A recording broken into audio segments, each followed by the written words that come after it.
Bismillahirrahmanirrahim. Assalamualaikum warahmatullahi wabarakatuh. Good morning to all respected attendees and speakers. Welcome to the online continuing professional development for Nusantara. This is the second webinar of the second strand of the event. This event is a collaboration between British Council and Beltin. Thank you for British Council and Beltin for making this event possible. I, Zalfa Fajira Sabrina Putri, am honored to be the Master of Ceremony for today's webinar entitled Current and Future Challenges in Language Education. I would like to extend a warm welcome to the Chief Committee of the event, Dr. Diah Royani Maisani, MPD. Welcome, Ibu. And to our speakers for today's webinar, Dr. Gumawang Jati from Institut Teknologi Bandung. Good morning, Pak. Good morning. And also to Ibu Yusnita Febrianti, PhD, the Vice President of Beltin from Universitas Negeri Malang. Good morning, Ibu. Good morning, everyone. Today's webinar is hosted by a moderator, Ibu Nicke Yunita Moecharam, MA from Universitas Pendidikan Indonesia, and also from the Publications Division of Beltin. Good morning, Ibu. Good morning, Zalfa. Good morning, everybody. Before proceeding to the seminar, there are a few things we would like to inform you. This session is being recorded and will be uploaded on British Council's Indonesia YouTube page. By attending, you acknowledge that your comments may be recorded and rebroadcasted.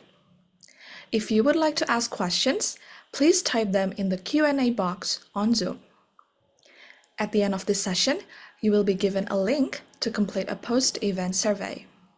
Link to the e-certificate will be provided at the end of the webinar series and only to participants who attend all webinars in 1, 2, or all strands. Thank you. Dear participants, now let's hear an opening speech from the Chief Committee of the event, Dr. Diah Royani Maisani, MPD. To Ibu Diah, the screen is yours. Thank you, Zalfa. Assalamualaikum and good morning, Bapak Ibu. Hello from Malang. It's cloudy here. Despite the cloudy weather, we hope that the participants remain full of spirit. Well, Bapak Ibu, it is with great pleasure that I extend a warm welcome to all of you joining us for webinar 5 in Strand 2, where we delve into the intriguing topic of current and future challenges in language education. This collaborative effort between the British Council and Beltin brings together a wealth of expertise with our distinguished panelists today, Bapak Dr. Gumawang Jati and Ibu Yusnita Febrianti, PhD. Good morning again, Pak Jati and Bu Yusnita. Thank you for being our speakers today. Pak Jati has prepared something special, activities that involve the use of gadget or mobile phone, so please ensure that you have your devices ready. In brief, throughout today's discussion, we aim to unravel the complexities faced by language educators and explore innovative solutions. As we embark on this journey, I urge each of you not only to observe the knowledge shared, but also to actively participate in our community of practice. Additionally, please consider becoming a member of Beltin, a vibrant community offering valuable resources and networking opportunities for language educators. Looking forward, we have a series of engaging webinars lined up until Strand 3, Bapak Ibu, each designed to provide you with fresh insight and practical strategies in the ever-evolving landscape of language education. Your active involvement is not only appreciated, but essential in shaping the future of our field. Finally, I extend my gratitude for your participation and encourage you to embrace the opportunities that lie ahead. Without further delay, let's commence our exploration into the current and future challenges in language education with our esteemed panelists, Pak Jati and Bu Yusnita. The virtual stage is now theirs. Thank you very much. Back to you, MC. Thank you very much, Ibu Diah. Now, we will proceed to the webinar, and I would like to invite Ibu Nicke Yunita Moecharam, MA, as the moderator. To Ibu Nicke, the screen is yours. Thank you very much for the kind introduction, Zalfa, and for the opening by Ibu Dia. Good morning, everybody. Assalamualaikum warahmatullahi wabarakatuh. I'm greeting everybody here from Lembang, Bandung, which is also a bit cloudy. However, I hope that does not hinder our motivation to participate in this webinar. We already have two distinguished speakers. This webinar will be on the topic of current and future challenges of language education. And I'm very excited to be your moderator today. I'd like to first introduce you to our first distinguished speakers. The first one is Bapak Dr. Gumawang Jati, who brings a wealth of knowledge and expertise to our discussion today. Allow me to introduce a bit about Pak Gumawang Jati. His educational background, he gained his master's from Master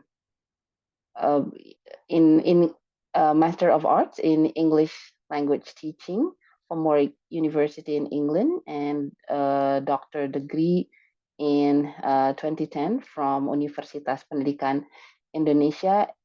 Presented a lot of paper. His professional expertise is going to take perhaps a whole day to talk about his professional expertise. However, let's just go a bit deeper, delve a bit deeper, and to have today's discussion on the challenges and the future challenges on language education with Pak Jati. The screen is yours, Pak Jati. Okay, thank you, Ibu Nicke. Good morning, everyone. It's a pleasure for me to be part of this series, webinar series. Okay, allow me to share my screen to start with, and I need your involvement, everybody, in some of the activities. The topic that I'm going to talk about is from chalkboard to chatbots. It's more for challenges, a little bit of talking about challenges, current challenges, and also the future challenges in a very short time. So I'm going to jump from one thing to another, not going to tell you the long story, and then you're going to fall asleep on that. Yeah. Okay. So to start with, I want you to draw your mood. So prepare your gadget to participate in this. You go to curie.live, and then you can here curie.live, then enter the code. Or if you have a mobile phone, you can just scan this and join and participate later on. Yeah, I'm waiting for you. Yeah, thank you. Creative C, brief beats. Do not worry, you're not going to have your real name. These tools will give you a name. Okay. There are how many participants? 80 something participants. 97. So I'm waiting like until 20. Then we can start. Or 25. While I'm starting this, then you can always jump in later in the middle of the discussion. Just type curie.live and then enter the passcode. That's going to be in the top of my screen anyway. Okay. If you're using a laptop, then you can open another Windows and you can participate with this as well. 28. Okay, I'm waiting for another 2. 30, then we kick off. Thank you. Yeah, and then you can join as well. Yeah. Now, what I want you to do is draw your mood in your mobile or in your laptop. Just look at your mobile, don't look at my screen, and then start drawing your mood there. And you got like 2 minutes to start with. Ibu Nicke is from Lembang, a lot of people from Malang, Ibu Dia and Ibu Yus from Malang. I'm presenting this from South Jakarta, actually. it's a bit cloudy as well. Yeah. Okay, let's see. 24 participated.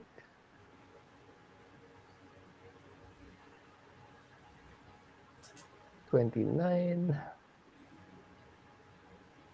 Okay, let's see.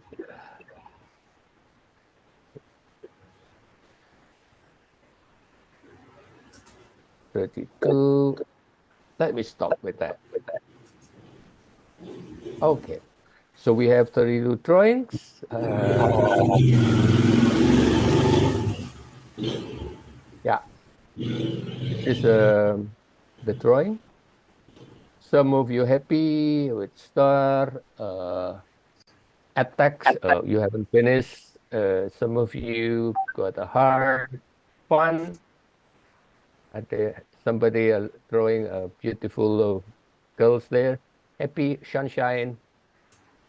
A little bit upset because it's still early in the morning, I'd say.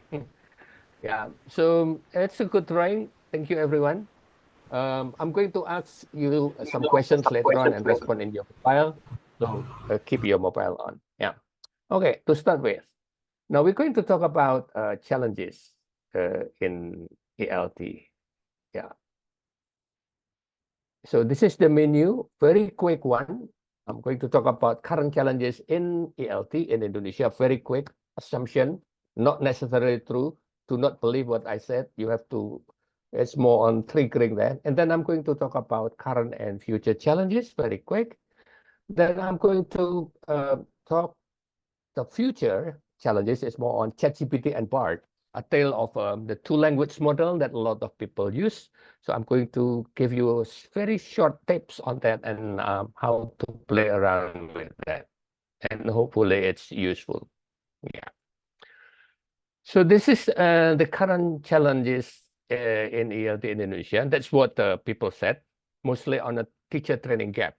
Lack of proper training for communication methodologies, for the learning styles, limited speaking skills, and so on and so on. Yeah.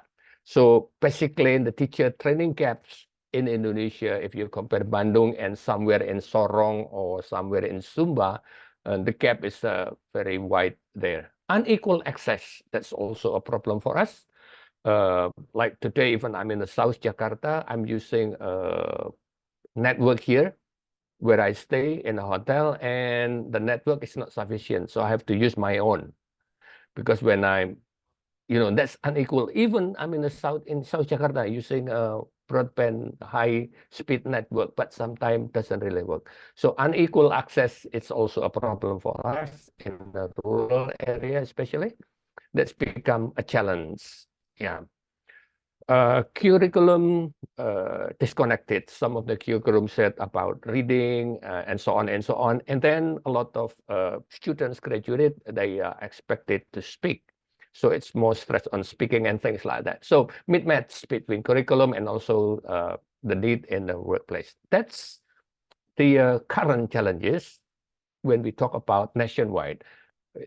Of course, some of these challenges become a challenge, more challenge in the rural area, and maybe it's not that challenging in big cities. Yeah. In regard to this, then the British Council provide a website. Later on, Ibu Yus is going to elaborate this more about the website of the British Council. There are a lot of teacher training material, there are a lot of lesson plan, there are a lot of other things. I'm not going to mention that. So stay tuned for the second part. Ibu Yus is going to elaborate that area more. Yeah. Okay. So this is the British Council website. Yeah. teachingenglish.org.uk. A lot of buttons. Then you can explore if you're looking for materials. Yeah. But if you are in a low bandwidth area, you might have problem accessing the website. Yeah, a lot of videos, and then if you try to play the videos, maybe it doesn't work, and so on and so on. Yeah, but that's one of the answer for other challenges that we have. Yeah, but again, the key is connection. Okay, now how about the current challenges and the future challenges? AI or artificial intelligence now is around us, and a lot of AI-driven chatbots. I'm not going to talk about AI in general. I'm going to talk about AI and driven chatbots, and I'm going to mention only two. One is Bard, and one is ChatGPT. That's really popular. Yeah. Some teachers got a little bit fear a little bit that's going to be replaced by AI. No. And the role become less significant. I said no. Yeah, we have to work hand in hand with the AI so that we can be a better teacher on that, and the student can be better students on that. But then the how, that's become the challenge. Yeah. Okay. Now I'm going to ask you again to take your mobile. And are you familiar with, just choose one, or you can choose two, or you can choose both, or you can click none. Yeah, you got 1 minute to answer this, around 1 minute. Yeah, see your mobile, don't see my screen.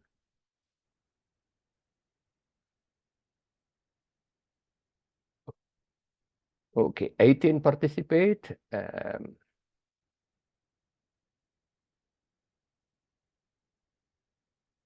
Which one are you familiar with?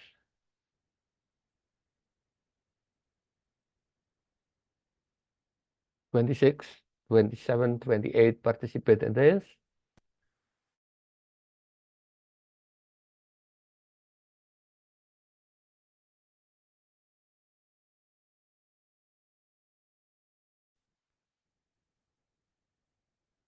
Two now. Thank you.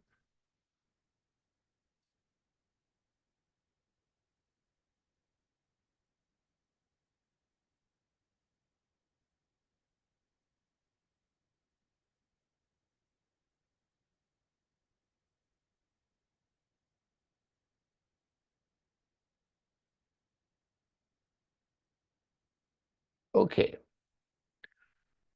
So none 811. Yes, this is an example that I got. I got the connection problem. It should be more than this for sure. Let me. Yeah.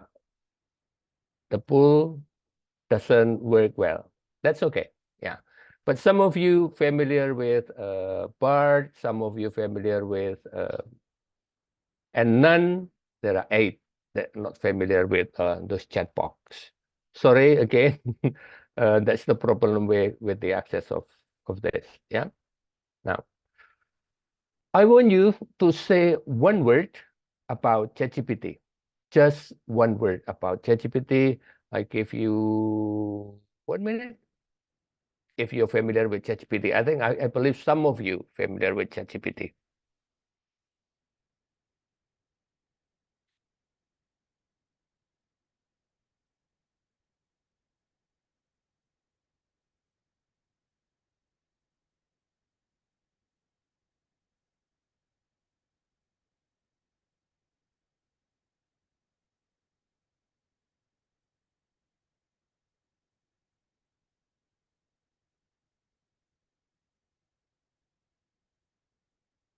Ibu Nicke, my voice, is it okay? Yes, Yes, Pak it's Jati, you clear. are clear. Oh, okay. Because my screen said I should close some of my application. Your sound might not be very clear. But thank you. Yeah. Okay, good. So just one word about ChatGPT. Let's see what happened. Sorry about the poll earlier. Doesn't really work that well. Yeah.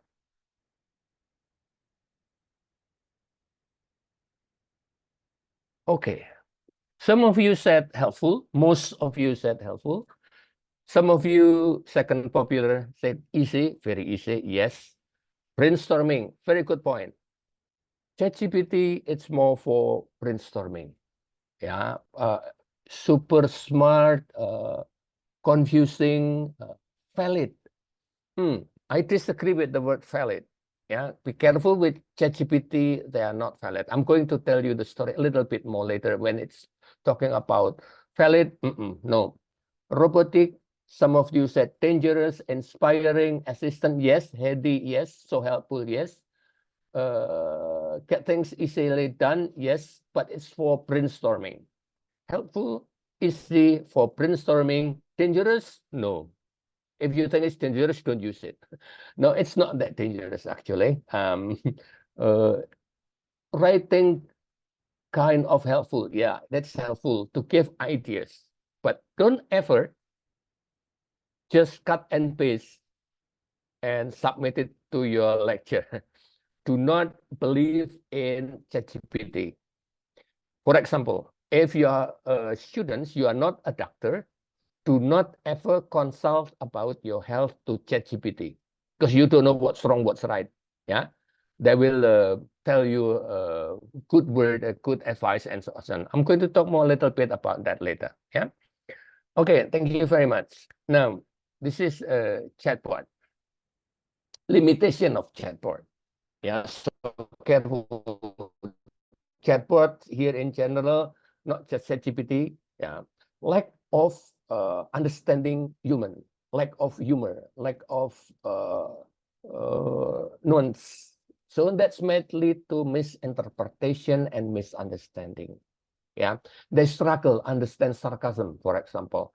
They struggle understand humor because they have only words there, whether that's funny or not, and so on. So that's the first limitation. Second limitation, chatbot, a lack of ability to empathize, provide emotional support. That's limited. Yeah, so that might have problem with communication when you communicate, dealing with emotion and things like that. Yeah. Another one is chatbots require a stable internet connection to function. Yeah. So later on, I'm going to do demo. If the demo doesn't work, means that I'm in the area where the internet connection doesn't work that well. Yeah. That's the technical limitation about the chatbot. Okay. Another limitation is chatbots are trained. Yeah. So they got the data trained by somebody, trained in a certain area, trained with a certain language. So who trains the chatbot? You have to know where is the chatbot come from. For example, it trains a lot in the UK or in the US, then maybe they will say a lot of negative things in Asia, in Asian settings, for example. Yeah. So discrimination, unfair judgment, and things like that, influenced by where the chatbots go to school or study, get the data. So again, do not trust chatbot. It helps, it trigger our thinking, but then that's not always true. You have to understand that. Yeah. Another one is excessive dependence on chatbot. Then it may hinder with human interaction. Yeah, because chatbot is there 24 hours, very easy to reach, but then you still need human interaction. You still need to talk to your lecturer, to your teacher, and so on. But yeah, chatbot is not everything. It's there. It's ready 24/7. It's not, your lecture will not be there for 24/7, but they got limitation on that. Okay, keep that in mind. Now, some benefit. That was the limitation that we have to consider whenever you use chatbot. Now the limitation is, the benefit 24/7. I mentioned the availability. Yeah, they can understand you, the chatbot, when you talk to the chatbot. That the chatbot will learn about you. Of course, they will try to understand you, give individual need, will give support. Like, oh yeah, this chatbot understand me, of course, because the chatbot can learn. They can give immediate feedback. Again, the feedback might be correct, it might be incorrect, might be appropriate, might be not appropriate. So you have to be careful on that. Yeah. Shy students doesn't want to interact with human at the start. Maybe it's a good for practice both speaking and writing and so on to interact with the chatbot, because chatbot always give a comforting comment, will not get angry, and so on and so on. Yeah. Now, I'm going to tell you a story about just two models, ChatGPT and Bard. Yeah, because that's the most popular around us. Now, ChatGPT is a master of text generation, meaning pembual, meaning bagus sekali kalau suruh merangkai kata-kata.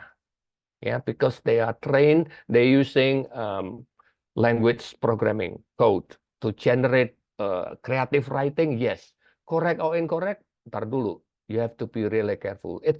Imagine like you are talking to a very talkative, smart person that's very good in making sentences and so on. So it's good for conversational.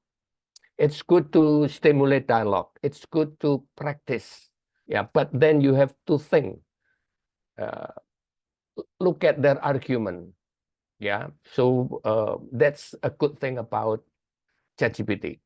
If you're looking for brainstorming out of the box, go to ChatGPT, talk about things, maybe correct, maybe incorrect, but that will give you trigger to think about. Yeah, not the answer. Okay, you will get something to think about, not the answer. Okay, now the role now.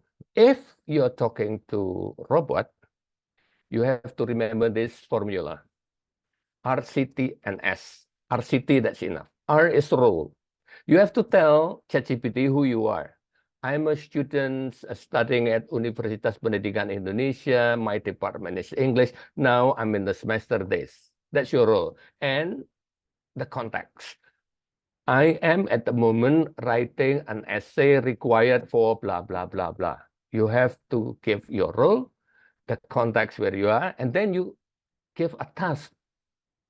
You give the task to the ChatGPT or the chatbot. Yeah, task, for example, can you help me writing a paragraph with 500 words, things like that. Click, then you got the answer. If you are not mentioning role, you are not mentioning context, you just write me paragraph with 500 words or 200 words, then you got a rubbish paragraph. Yeah, so you have to remember the role, the context, and then give the task. If you have a source, you can give the source. But when you talk about ChatGPT, usually role, context, and task is enough. Then you will get something. Again, it's not the answer, but you got something to think about. Karena dia pinternya nyusun kata-kata doang. Dia pinternya membual. So you have to remember that. It's not the answer, it's something to think about. Yeah. Okay. For example, here, for example, this is a example for a teacher. You are going to create a speaking activity. Then you give a prompt. I am an English teacher teaching undergraduate. I'm planning a speaking class. I want to have a discussion activity. That's a role. My student study engineering as the major. Their level of English is C1, for example. And then you start giving the task. Can you write a provoking text for discussion? Can you design a group work discussion activities that they will use it? Yeah. Okay, I'm going to give you a very quick example of this. Yeah, let me copy this. Then let's go to ChatGPT. Let's see. Using ChatGPT, the free version, 3.5. Okay, so I put it there, click, then I give them 2 tasks here. So I got everything there, like preparation and presentation and so on and so on. So I got all of the answer from the tasks here. Yeah. The ethical dilemma and technological advancement. Then I got the very short text. Then I have the group work activity, engineering ethics symposium. This is the objective. This is the instruction. Preparation 15 minutes, group work discussion 25 minutes, and things like. Will I use this directly? No. I got something to think about. I got something to make it context. Ya, jadi saya tidak akan menggunakan ini sebagai lesson plan saya. No. This is for me to brainstorm on that. Okay, that's ChatGPT using RCTS. Okay. Now, if you have any questions, you can put in the chat box later on. Okay. Next one, then I'm going to talk about BART. BART, it's a little bit different. BART is belong to Google. Yeah. So it's like knowledge powerhouse. Google is very good in finding data and so on and so on. So BART can give references. If you're looking for references, go to BART. Do not go to ChatGPT. If you go to ChatGPT, ditipu. Kayaknya the journal is real, blah, blah, blah, blah. You search in Google, you will not find it. Yeah, but BART will give you resources, not perfect resources, but resources available in Google. And also because it's Google, then they speak Bahasa Indonesia. They can translate. They can look at cultures, things like that. So it's better in a lot of ways compared to ChatGPT. But if you're going to brainstorm, if you go to BART, BART got limitation. Yeah, not that talkative. Okay. Now, I'm going to do a demo very quick on this. And BART can read our Google Drive. Okay. Let me try to show you that. Hopefully, the connection is okay, because that's require high-speed connection to read the Google Drive. Yeah, let me try and show you this one. Then I will say read my Google Drive. Let's see. Hopefully, it will read my drive. Oh yeah, okay. So I asked to read Google Drive. After Google read a certain file from me, then I can work a lot with Google. That will be helpful later on for your teaching, and also if you give advice to students. Yeah, okay. So I can help you with that. Here are some of the most recent documents. I got module 9, blah, blah, blah, and so on. Okay, I'm thinking of module 9. Okay, so I can give command like read my file, then I go like this in my Google Drive. Okay, that's my first instruction. Then I can you create 10 multiple choice questions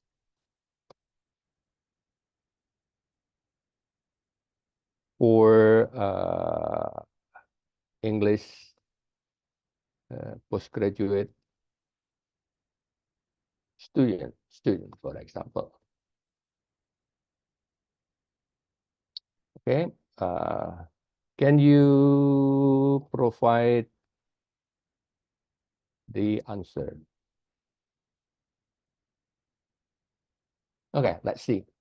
Hopefully it works with the connection. Sometimes it doesn't work, sometimes it works. Again, it's require a stable internet connection. Oh, okay. They can read that. They can read my Google. Let's see. Assessing the document will take time. Hopefully successful.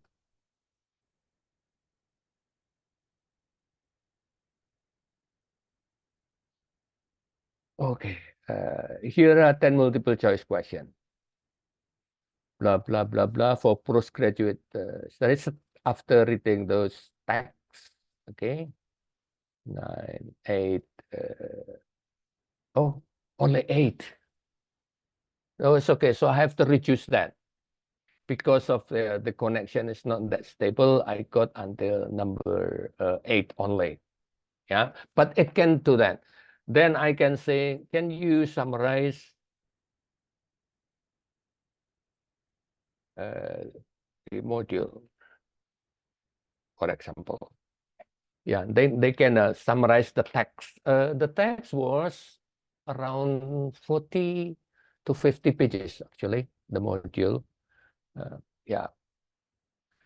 Again, you have your own, then the AI, they can help you reading that, and you can talk to Bard about the knowledge. That's what's the difference with ChatGPT, the knowledge that you provide. Yeah.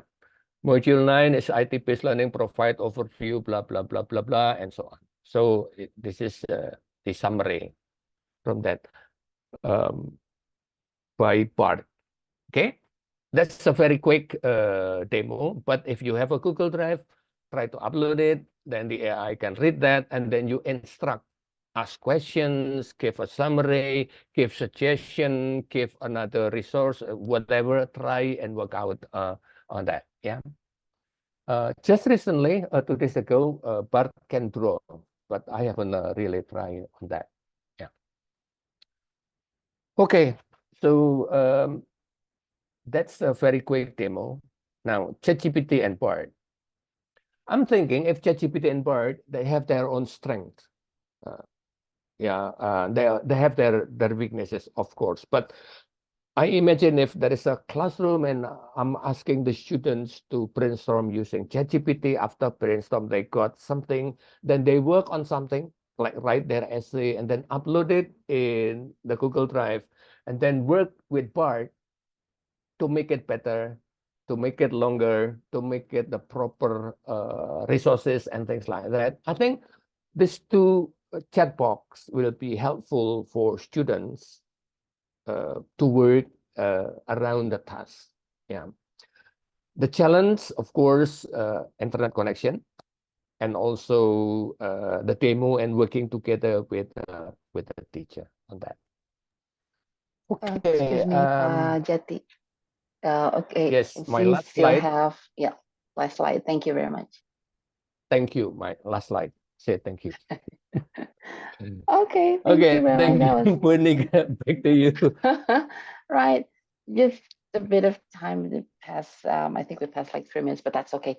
Right. That was very, very interesting to see how ChatGPT. I highlighted some points here, like you can use ChatGPT basically to give ideas to brainstorm. You're right. They are very good pembual. Yeah, they make very good words. And I think at some point I saw this on LinkedIn. There was some job vacancy for AI writer, and I think that's a very interesting. If we are worried about how our position as teachers replaced by this AI phenomena, I once showed this to my students in writing class, how you're not going to be replaced at all. You will actually need to be on top of this technology that they're offering. Have a look at this job vacancy offered for you as AI writer. They need you, which means that you need to be a good writer in that point. But again, it provides some good platform for brainstorming. Some teacher probably would like to use it if, just like you said, Pajati, to stimulate dialogue, and then a very useful framework provided by in your presentation. You need to consider the roles, the context, the task, and also the sources. Now we're going to go to some question and answer. All right. I think one of the concern is that perhaps for teacher, if you would like to use ChatGPT, what I what teacher best need to prepare before using ChatGPT or before allowing the students to use ChatGPT? Well, what is Yeah, your point of view on this point, Pak Jati? yeah. The best thing is, I think, to use ChatGPT together and then talk to the students. That's one key. If you say do not use ChatGPT, they will use it anyway. It's better if you said, okay, use ChatGPT. Let's use it together. Talk about it.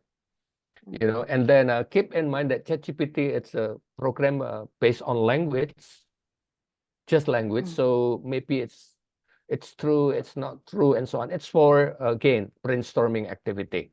Yeah, when doing a brainstorming, then I think it's good if you sit together with the student or put it in the big screen and said, okay, ChatGPT said about this. Is it true? Let's talk about it. So trigger the thinking and with the student. So brainstorm together in front of the class. I think that's a good way. Yeah. Okay. Ibu Nisa here mentioned about our students that use ChatGPT have the same things in case in writing tests. To not use chatbots in for writing tests whatsoever. When that's for homework, of course, they will use it anywhere at home. But then you have to give knowledge that ChatGPT is not always correct. And when it's produced from ChatGPT, whatever it is, you know, it's not the final answer. It's something for the user to think about.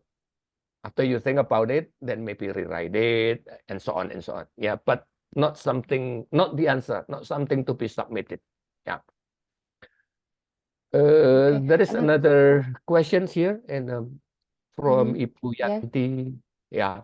ChatGPT gave us limit 2 years back. Yeah. The training. How about BART? BART is ongoing. Yeah. Right now it's not perfect. They start late compared to ChatGPT, but they are in progress. They keep going. Yeah. Google has bigger data compared to ChatGPT. So the programming is still working in the area. Another one is Bing, but I'm not going to talk about Bing. But those two will be enough to be explored and become helpful, and yet a challenge for you to use it in the classroom. Right. Perhaps one of the most concerning thing about us teacher educator is when we discover that our students writing assignments was written based on BARD, a completely copy paste from any of these AI tools. Or what do you think we need to do? Or have you had any point of view about this? My advice: play around with ChatGPT and play around with BARD, and then you will recognize very quickly later on. When the students submitted their work to me, because I work a lot with the ChatGPT, I try that a lot. I playing a lot with BARD as well. Then I know their style. Like I'm talking to you, Punika, and then I know your style when you call me, and then oh yeah, this is Nicke, because the structure of the sentence is like this. The context is very Sundanese and so on and so on. Now I can understand. Oh yeah, this is taken from BARD. I know it right away. This is taken from ChatGPT. I know it right away because yeah, I'm familiar with the pattern. So we are. It's a machine. Right. It's a machine. It's very very articulate in a way that they express themselves. So, I mean, in a case when we need to have some sort of consequences in the classroom with the students, I think it's up to the teacher themselves to point that out. There is a question here from Ibu Ami. I think we still have like 6 minutes. In my question as an English teacher, then how can I identify my students, which students deserve higher scores? Even if I know, I think this is, would you like to respond on that, Jati? Again, ChatGPT is not for high score. It's not for testing. And a lot of, you said cheating. Yeah, it's not cheating. It's a friend to talk about when you do it correctly. But some students, they talk about, and then they believe in the machine. Believe that that's the answer. Yeah. So it's not the way. It's become a friend to talk about to discuss, to brainstorm, then the student will produce something and then submit it to the teacher. That's the ideal. But some students want a shortcut. So that's the responsibility of the teacher to talk to the student. It's not a shortcut. And it's produced by machine. Yeah. So we have to think about it and how to adjust that. So I will advise you, I think, play around with it, compose together in the class that will be good. Show, oke, anak-anak ini loh teksnya dari ChatGPT saya suruh begini. Bener nggak ini kira-kira? Is it appropriate for us? Is it and so on. So discuss with them. Like we are worried a lot about Google Translate. Yeah, but then a lot of people use Google Translate. But if they just cut and paste Google Translate, doesn't make any sense. That's going to be the same with ChatGPT as well or Bard. Yeah. So or brainstorm together using ChatGPT and how to use it in front of the students. I think that's the best way. Yeah. Right, and I think that there's a question here on from Pak Surya. If it turns out that some students are using ChatGPT and then it's not wrong, it's not right, or the teacher is forced just to give them B, I think it's more of like a moral responsibility. No, Many times discard. if using ChatGPT, for example, then I have a rubric, writing rubric. I think it will not get A somehow. There are a lot of cultural things. There are a lot of context. If your rubric is only grammar per se, that's A. But if your writing rubric is it the correct audience? Is it the correct background? Is it critical enough to the issue? Is it answering the questions that qualification of essay? Then it will not get A for sure, because I have tried it several times. Yeah, they will not recognize the context and so on.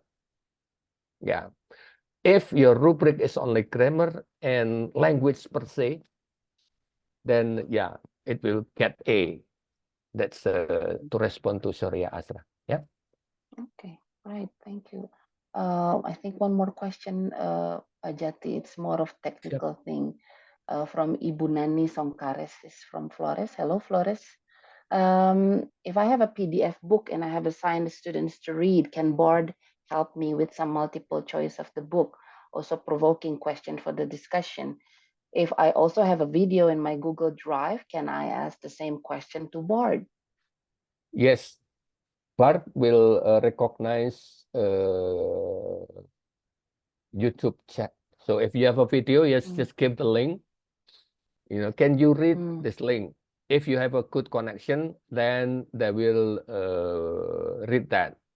Okay, then you can again, can you read this channel with the address? Then please write something. What is that about? Can you can give instructions. So it works not only for text, but also for YouTube video. Okay, right. Thank you. We have 2 minutes left before we go to the next panelist. Perhaps something like a closing remark from Pak Jati on regard and how we as teacher and teacher educator respond to this overwhelming AI generative tools in the context of language education. Yeah, to understand about AI it's a machine. It's very much depends on the data that they are trained. So it's not really smart. So we have to understand that. Yeah, it's a good It's for not really us. smart. I have to highlight that it's not really smart. No, it's very much depends on the data. If I give a small data, that will be, and also they cannot think. They can answer your question. If your question is rubbish, the answer is going to be rubbish. It's the way you ask the question is not in the correct way, incomplete, the answer will be incomplete. Again, a stupid things to be asked, you got stupid answer. Rubbish in, rubbish out. Yeah, again, so think about that. So critical thinking, how to ask questions, how to think logically, still have, or that's become the role of the teacher. I think that's what I can say, Nicke. Okay, right. Perhaps a little bit, if you perhaps in other occasion would like to share your rubric in writing, it seems that we are in a way impressed by the fact, oh, this robotics thing is smart. Perhaps if you can share with us one day on the writing rubric that you can use to scan our students' writing in some other occasion. Okay, thank you very much, Pak Gumawang Jati. That was very insightful, and I'm sure there are some questions on the chat box. If you would like to answer it personally during Ibu Yusnita's session, that will be very convenient. Thank you very much. Now, ladies and gentlemen, I would like, please give a big round of applause for Pak Jati before we go on to Ibu. All right, that marks our session. The next session, the second panelist will be Ibu Yusnita Febrianti. It was with great pleasure that I introduce you to Ibu Yusnita Febrianti. She is an esteemed faculty member of the English Department of the Faculty of Letters, Universitas Negeri Malang. Her academic achievement, she completed her Doctor of Philosophy in Applied Linguistics at the University of Adelaide in South Australia from 2015 to 2020. And prior to this, she had earned her Master of Arts in Applied Linguistics from the same institution in 2011. And her fellowship and global engagement.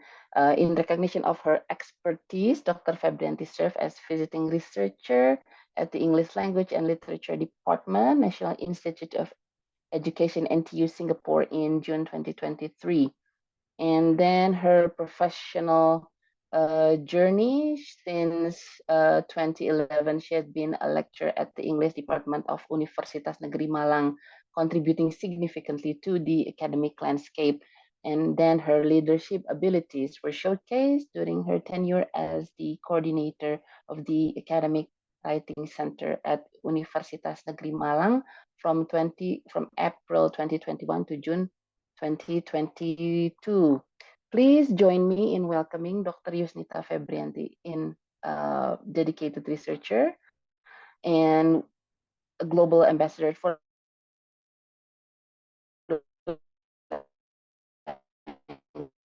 language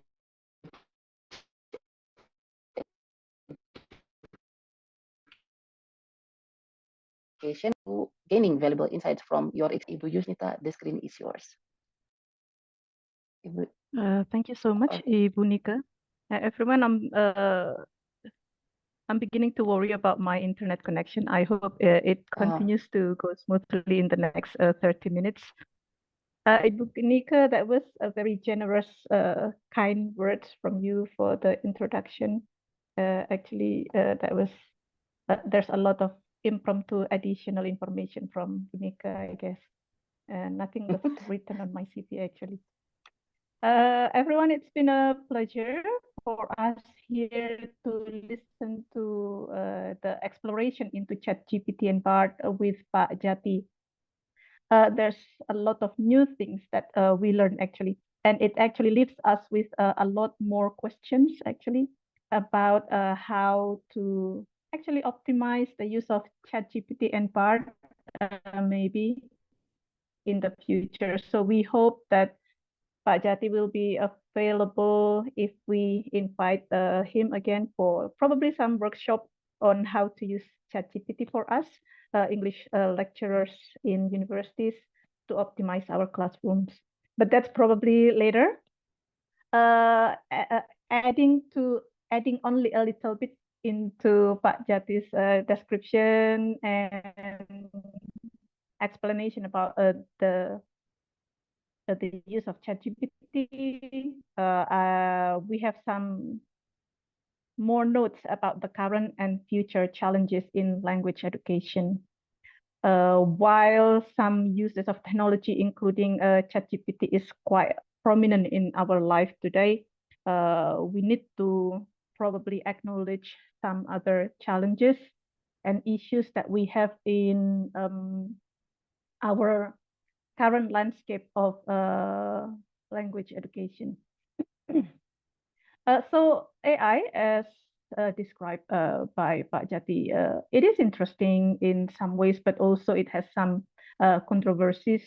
One of the research reports from British Council found that AI can help us answer questions in a matter of seconds, but again, as mentioned, it's not very smart. So if we put the correct question, then it will come out with the correct answer for us. And at some points, it can also help us produce detailed works, even producing some sort of a rubric for assignments for our students. But again, this is probably not what we want to rely on, because there's a lot of aspects that we need to consider when creating a rubric for assignments, of course. On the other hand, we have to acknowledge that AI offers huge opportunities for educational community and to rethink how they evaluate a student's knowledge. And at some points, AI can help our students think around a subject. Some of the optimization of the use of AI in the classrooms would include, for example, text-to-speech software. So other than ChatGPT, other than BART, technologies can help us in performing such tasks. For example, you don't want to write or type up your work manually. You can actually go to Google Docs and use the voice typing.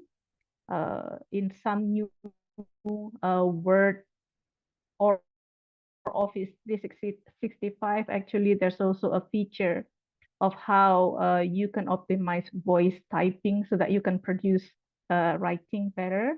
Supaya nggak capek ngetik begitu, bisa dengan text-to-speech software. It was nudged a little bit in the presentation that AI or some other softwares can help in making images and illustrations. I think briefly in the chat box, I saw some people mention also that AI or technologies can help us in making illustrations, making narratives, probably making stories. That's going to be very helpful at some points in our classes as well. And I think it is quite common that some technologies can help us in detecting plagiarisms. So depending on what level of students we are teaching, it can help us produce stories. In higher education, sometimes it can also produce a whole slides of PPT, PowerPoint presentation for you to present for certain tasks. For students, it can help them in project presentation, task, etc. However, everyone, we need to understand that in global English education issues, technologies or the use of AI is not the only challenge that we are facing, probably currently and maybe in the future as well. So another report from British Council found that there are still some key themes in language education research. And this is dealing with topics such as English and development, which means that the use of English or the influence or the relation between language education and, let's say, a country's development or a country's progress that will eventually impact on, for example, economic situations, better economic conditions, etc. And language for resilience. Some nations are proved to be more resilient as they master global languages. And then we still have a lot of issues of the use of English in primary schools, secondary schools, higher education. Teacher development, this is some sort of a long life homework for every one of us who are working in the field of education. And then globally, the UN also cares about how to immerse or integrate language learning with the issues of sustainable development goals. There's a lot here. So in some cultures, in some developing countries, English language is a part of government mission, so that developing countries can be involved, can participate in global competition by mastering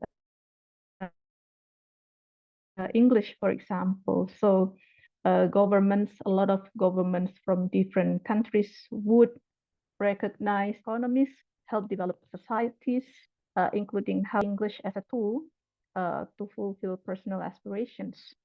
I think it's very clear for us that sometimes we see a lot of people mastering English test proficiency so that they can apply for scholarships, better education, then better jobs and better quality of life, hopefully. So if we see it globally, there's an issue of that as well. That's also a challenge that we language educators are facing today. These issues are complex, and challenges associated with this are also complex, but of course, even in language education sector, we have different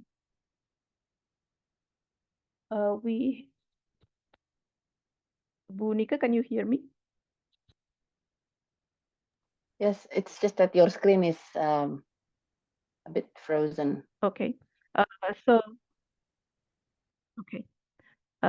So even in language education sector, we have different divisions, meaning that we work on specific sections of language education to help or to contribute into answering these challenges. While in the global community, in the global context, we are being introduced or being faced with the issues of integrating sustainable development. Your voice is breaking up, Ibu Yus. I'm so sorry.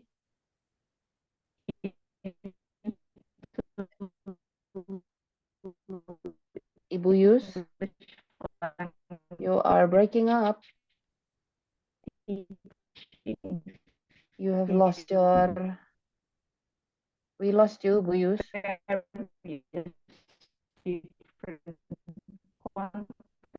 Hello, Ibu Yus. Ibu Yus, we have lost you. Your screen is unavailable and your audio is breaking up. Indonesian context, Hello, Ibu Yus. Ibu Yus.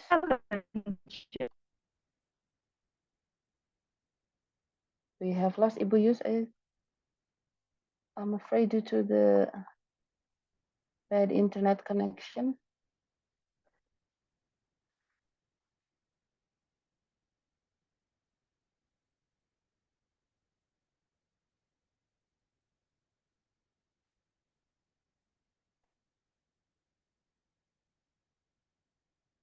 Yes, I'm afraid we have lost Ibu Yus for the because of the poor internet connection. We have seen a little bit about Ibu Yus' presentation that highlights the challenges, the current and future challenges in language education.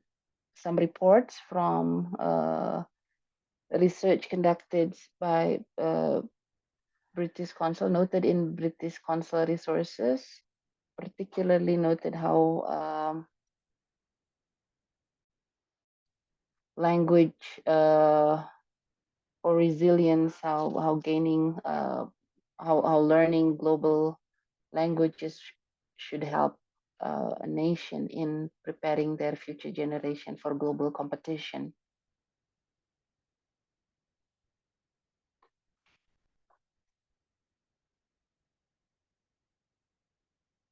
We are still waiting for Ibu Yus to come back. It seems that she's probably still looking for the stable internet connection. All right. Ibu Yus, you are back. Apologies for the delay, everyone. Can you hear me back? Yes, you are clear now. All right, thank you so much. Bapak Ibu, ini yang tadi kita sudah diskusikan di awal. There's a lot of challenges, including the internet connection. We just experienced it. My apologies for the delay, Bapak Ibu. I think I will just continue where I left off.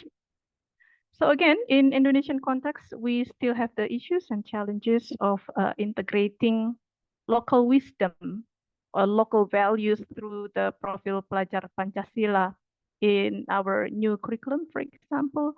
And then we have a lot of a context of local culture that's integrated into English language teaching.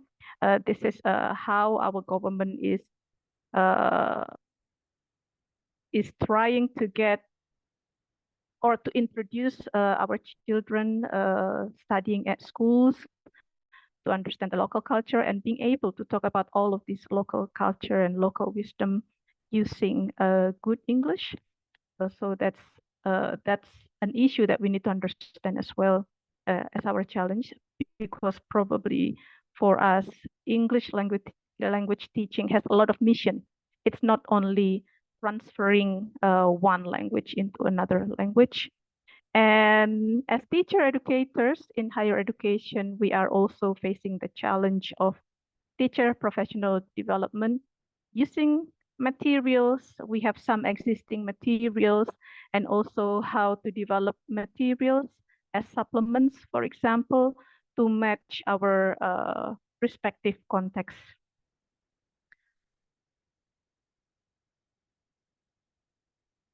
There's a lot of resources that we can find in a British Council website. Actually, I'm going to introduce a little bit to you over here. I'm going to move my screen into my browser. Bear with me.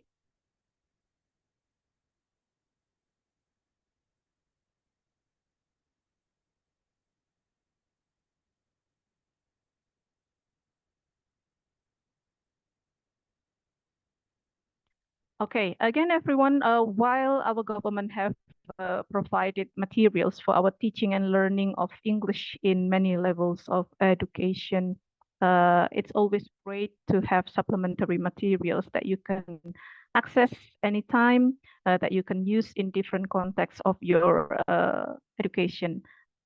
Adaptation or adjustment may need to be done at some points, but then it's available there. So if you go into the British Council website, you will see that there's school and teacher resources.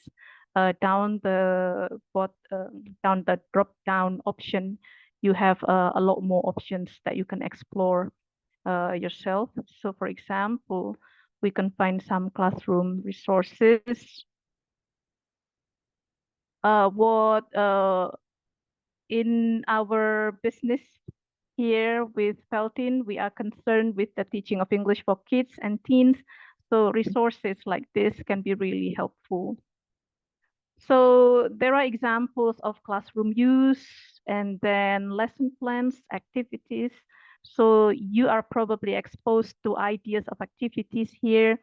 You have stories, poems, and songs that you can probably use, teaching tools. These are all freely available, and you can always adapt this into your situation at schools.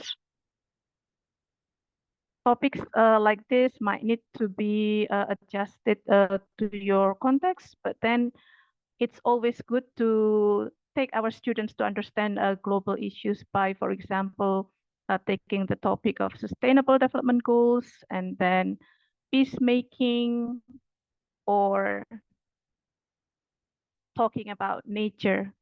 So there's a lot of benefits that we can get by exploring two ideas with global understanding like this.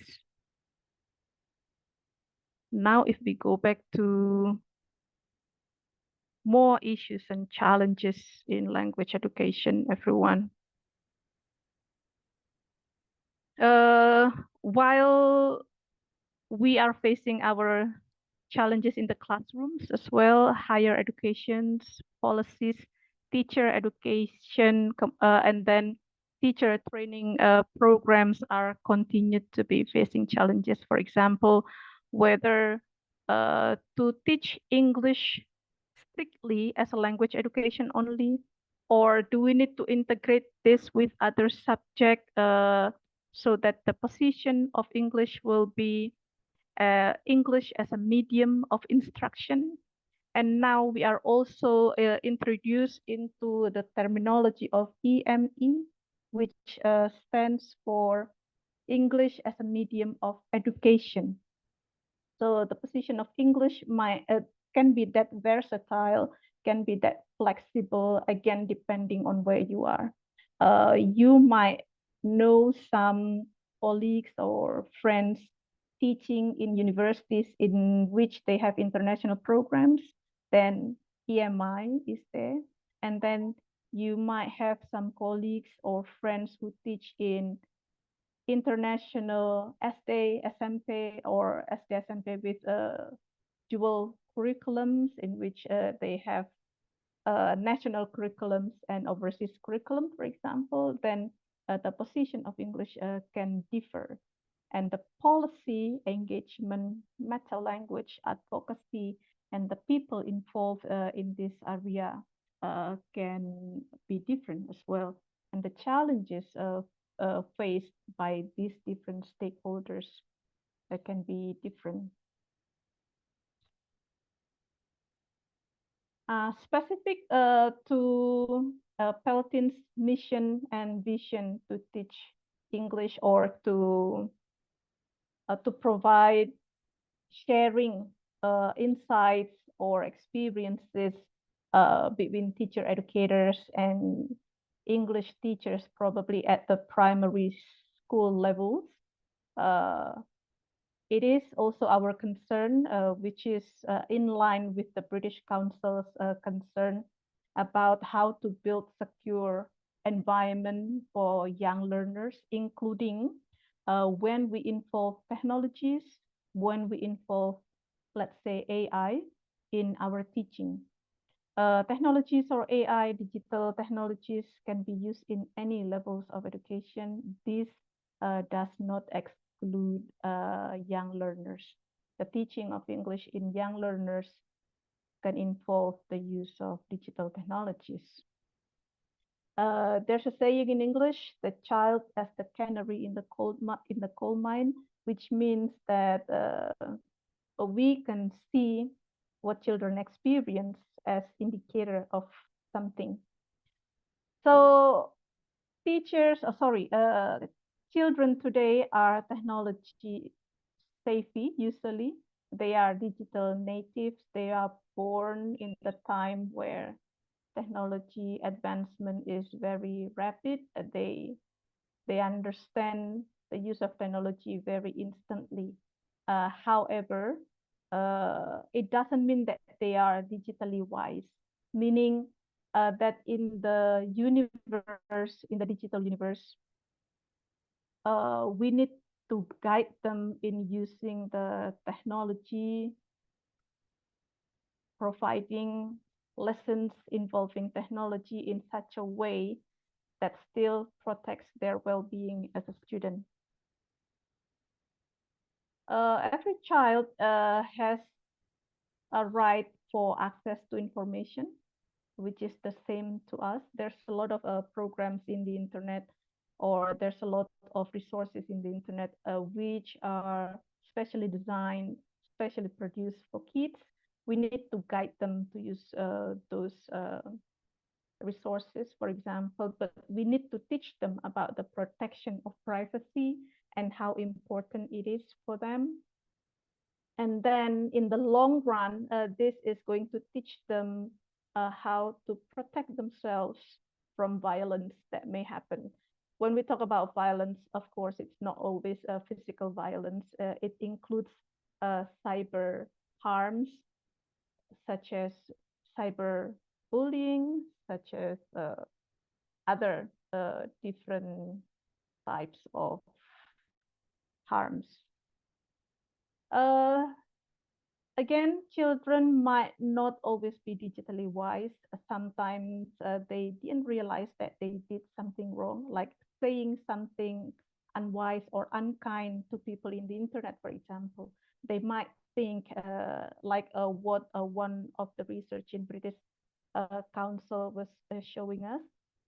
Some students acknowledge or admitted that to them, they didn't know that they were doing something wrong, or they were just feeding into their curiosity without understanding that what they did in the virtual environment is wrong.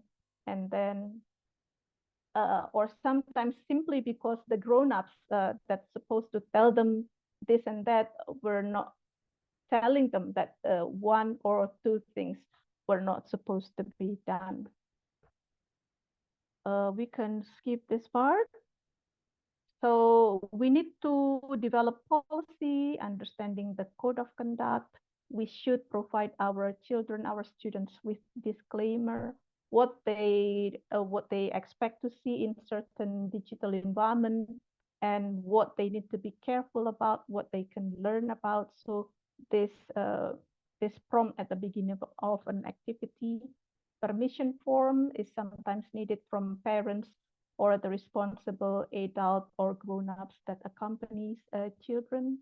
And then guidelines, of course, will be very important to take our kids to use some digital resources. For people in the higher education, we need to develop support for these children by providing our teacher training programs with awareness building, communication between parents and teachers so that we can produce or train teachers to be able to communicate with family or care providers about how to be careful when using digital resources for the language learning. And then there should be continuous revision updates about things. While protecting our children to use the digital technologies, we need to do our part as well. For example, as teachers, we are very proud of our students' work sometimes, so we can do some alternative ways not to expose the students or the children to protect their privacy. We can focus on their work. We can focus on the process of how they learn. We can also experiment with audio or other tools. Avatars can also help us. That's how we can do our part in protecting students' privacy. This is more points to ponder for us educators in higher education and also probably teachers at schools. Then we should find alternatives way, or we need to improve our own knowledge about the use of AI or digital resources. For example, in paper-based exam, we can go back into using handwriting and papers so that AI is not involved in the task completion in some ways. In our education and trainings, we need to integrate and involve the use of AI in digital resources. And of course, it will be necessary to continue to innovate and find ways to evaluate our students' abilities to think and provide understanding of the topic using the balance of digital materials and the more conventional ones. Again, everyone, all of these resources can be accessed at a British Council website. That's all from me. Thank you very much. Wassalamualaikum warahmatullahi wabarakatuh. Waalaikumsalam warahmatullahi wabarakatuh. Thank you very much, Ibu Yusnita, I'm sorry for that. This is a very interesting presentation looking at how the availability of what language education is for us, the language for resilience is very interesting to see how our effort now, especially in government, to integrate the sustainable developmental goals. We'll talk a lot about the profile pelajar Pancasila, the local culture, in including or integrating that into the emancipated curriculum, and perhaps some teacher probably is still confused on how to work on that as well. And then moving along to the topic of AI at schools. I noted your last alternative just now, Ibu Yus. I did try to switch back to paper-based exam in my writing class, and I end up reading my pile a pile of work of students writing. I end up being confused reading their. It's unbearable to read handwriting, but at some point it did work. At some point I go back to having them writing or submitting their work in Google Drive. However, we do really need to be aware of how we can avoid plagiarism and over abuse of AI tools in the classroom. I have a question here from Ibu Agnes. It's actually addressed to Ibu Yusnita here. I teach in Malang. My school allows our students to use gadgets in a way under supervision. How would you train students to be aware in limiting the use of gadget online materials? Do you have any example to prompt to give to the students? How would you respond to that, Ibu Yusnita? Thank you so much, Bu Nicke, and thank you so much, Bu Agnes, for your question. I think my answer will be an example from my personal experience. So a little bit related to what Bu Nicke has stated about how we are going back to paper-based work for essays, for example. So in my class, in an essay writing class, I believe that writing is a long process. This is not something that we can achieve instantly. If we allow students to use ChatGPT or AI from the get-go, from the very beginning of the class, then it will be easy for them to produce essay in a matter of seconds, actually. So what I did in my class is all of the prompts are given, what do we say, manually, are given conventionally. So on the first day of the meeting of an essay writing process, I did not allow my student to have gadgets with them. I would go around to the class and tell them, so our topic today, we are going to write a cause and effect essay. So I was then exploring ideas with my students one by one. So I went around and asked them, what do you think will be a good cause and effect essay topic? This can be from your personal experience. This can be from your personal observation. So we are trying to probe something that AI probably wouldn't know. For example, in topics such as why I had a bad time, or why I did not enjoy my last holiday, for example. This is a very personal experience that only an individual can understand. AI doesn't know my last holiday. They didn't know the accident that happened to me. They didn't know the food that I ate, for example. So we can probe into these very personal topics so that when AI do help, then it will help in checking the grammar. It can help in the sentence structuring, but now in the production of the original creative ideas from the students. So AI is very helpful. Digital resources are very helpful as well. But then our job as a teacher is to see at which point it would be good for them to use the AI, and at which other points we need to really probe their ideas conventionally. That was my experience, Ibu Agnes. I hope it works in your context in Wain. In high schools or in SMP, I guess, then you can adjust probably the level of the work that you can discuss with your students. Okay, thank you. Thank you, Bu Yusnita. I see Ibu Nani Songkares raising hand. If you would like to have any question, please type them in the chat box. Sorry, in the question and answer box. And then I think one question from Pak Asep Rahmat here. The students is to be guided. It's easier to teach them with their life, but in fact, in being our obstacle to guide and control them when engaging in the technology. And my question is, how do we do to aware them, understand that technology is not everything. It's not the one that make them fun doing anything. I mean, how do we approach students in a way? Yeah. It's very interesting, ya, Pak Asep, that for some students, pokoknya nggak bisa hidup tanpa gadget, nggak bisa hidup tanpa teknologi. So that's I think the attitude of our younger generation today, and we are having a challenge of fighting with this belief that they have. Probably we can reflect to, or we can hold on to what Pak Jati told us, that technology is not that smart. So there are some things that we are smarter about.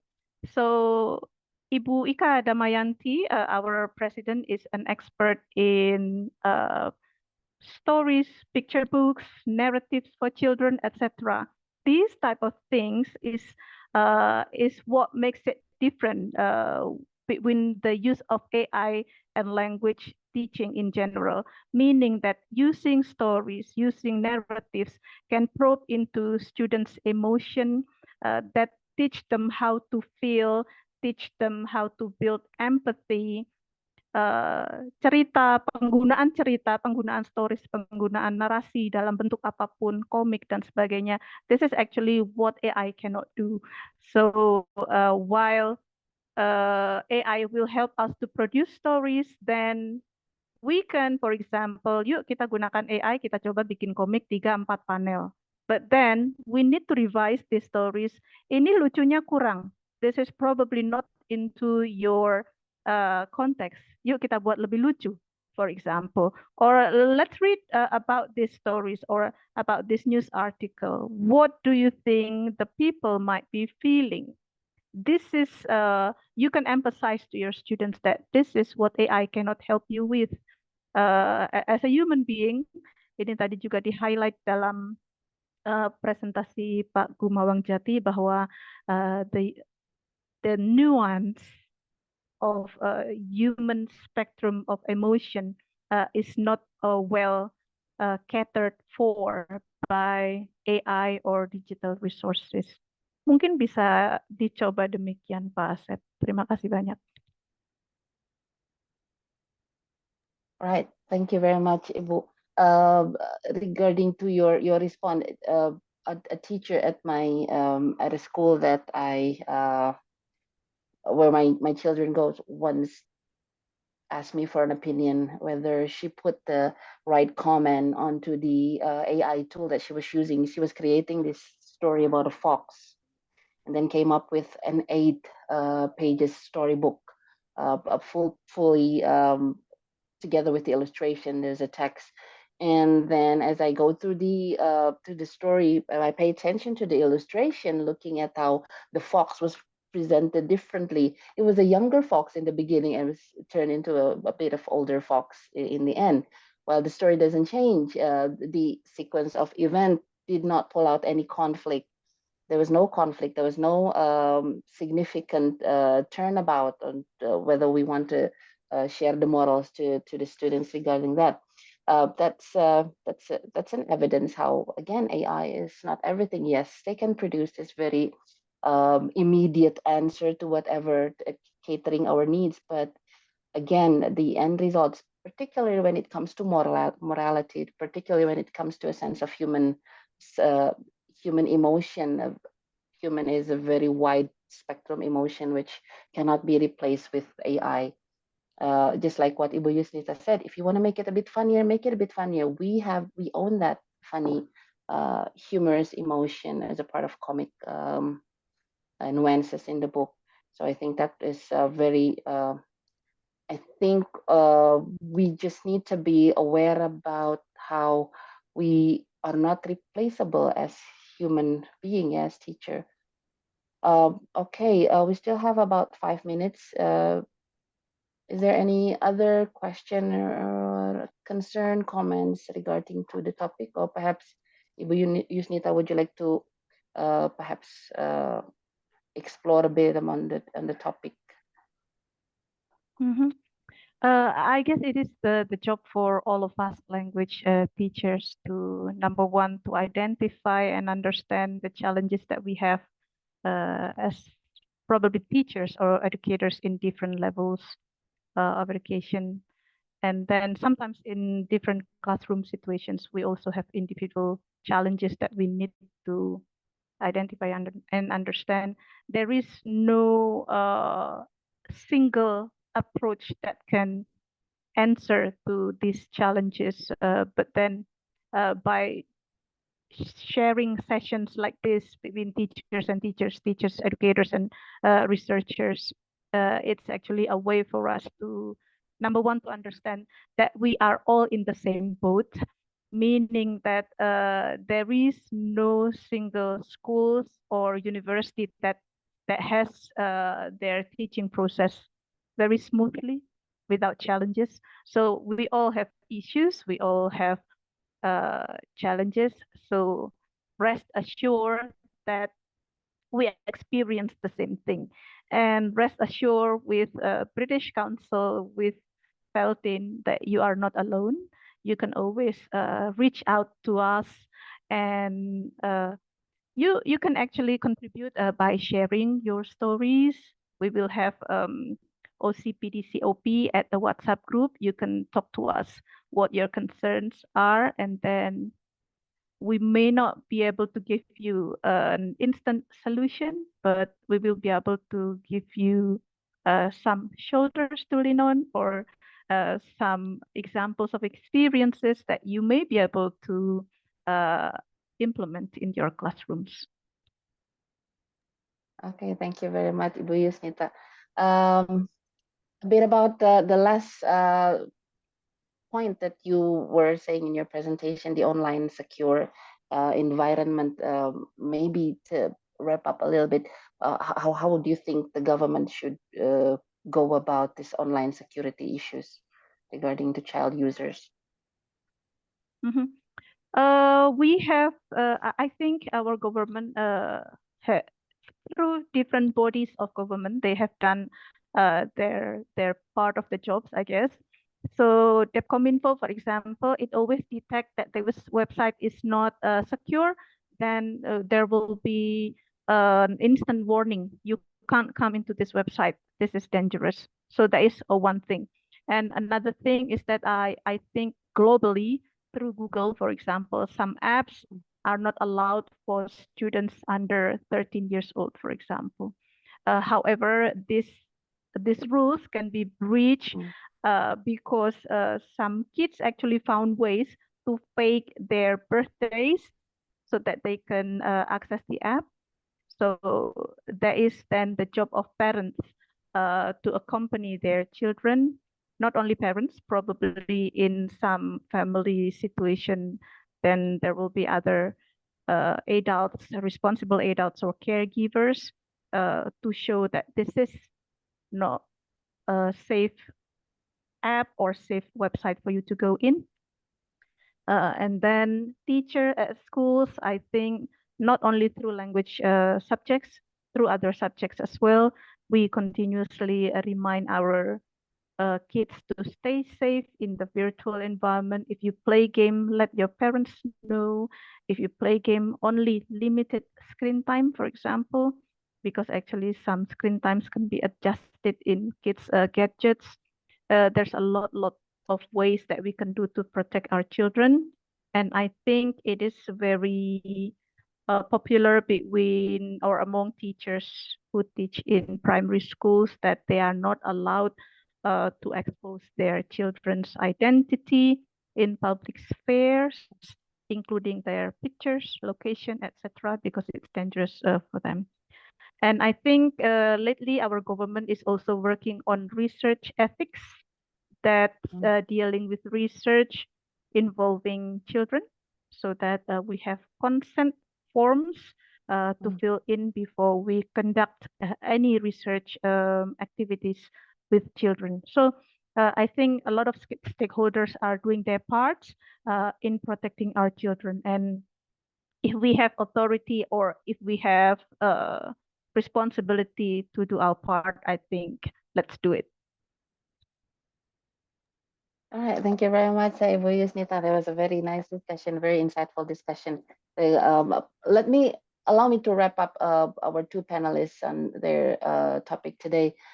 Basically, the current and future challenges regarding to language education. What we're dealing with is certainly what's ahead is the use of AI tools, technology, how we can be wise in a way, as what had been said in Ibu Yusnita presentation.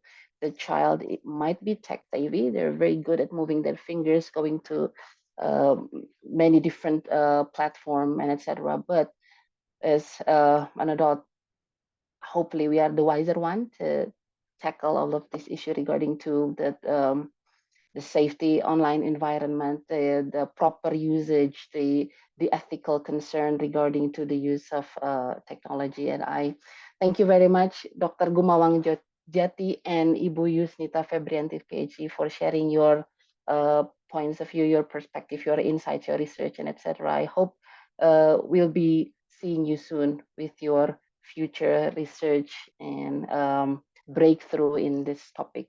Thank you. Back to you, Zalfa.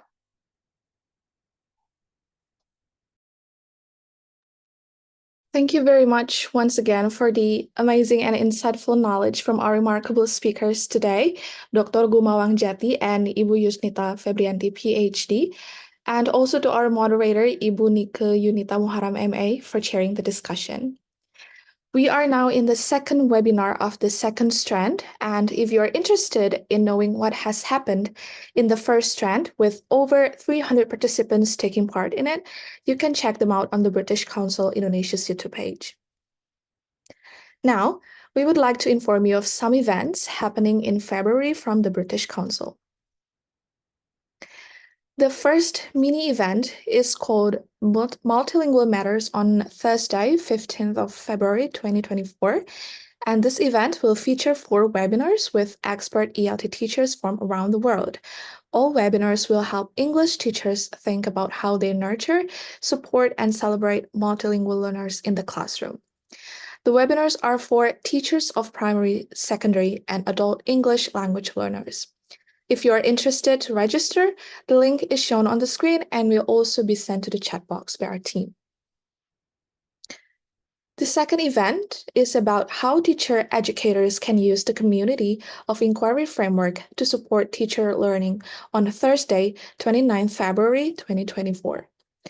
The content of this webinar is specifically for teacher educators who have a role in supporting the professional development of teachers, where you can meet Dr. Norman Vaughan to discuss and practice it further. If you are interested to register, the link is shown on the screen and will also be sent to the chat box by our team. To all participants, please submit your feedback through this link, which you can scan the barcode and our team will send it to the chat box as well. The feedback link also serves as your attendance checker, so don't forget to fill that in. If you're also interested in becoming a Paladin member, our team will send the registration link to the chat box. Dear participants, don't miss out our third webinar of the second strand entitled Professional Development for Language Teachers that will be held on Saturday, February the 17th, 2024.